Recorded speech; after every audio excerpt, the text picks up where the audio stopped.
జమ్మూ కాశ్మీర్లో విధించిన కర్ఫ్యూ కారణంగా అమర్నాథ్ యాత్రలో వివిధ ప్రాంతాల్లో చిక్కుకుపోయిన తెలుగు యాత్రికులకు ఎలాంటి ఇబ్బందులు తలెత్తకుండా తగిన చర్యలు చేపట్టినట్లు రవాణా శాఖ మంత్రి సిద్ధా రాఘవరావు తెలిపారు.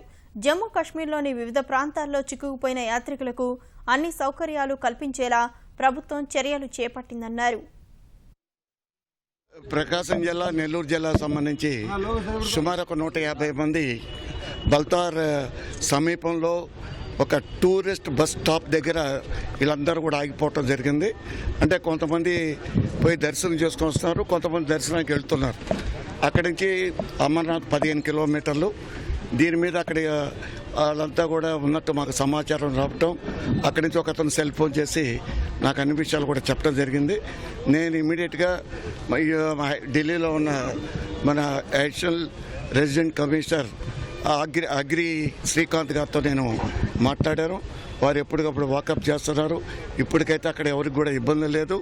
ఆ కర్ఫ్యూ ఉండటం వల్ల అందరూ కూడా ఆపటం జరిగింది. కర్ఫ్యూ ఎప్పుడైతే సడలిస్తారో ఇమ్మీడియట్గా ఇవన్నీ కూడా బస్సులు స్టార్ట్ అయితే అక్కడికి ఆగారం కానీ అటువంటి ఇబ్బందులు ప్రస్తుతానికి లేవని చెప్తున్నారు. ఏదన్నా కూడా ఢిల్లీ నుంచి వాళ్ళంతా మానిటరింగ్ చేస్తున్నారు.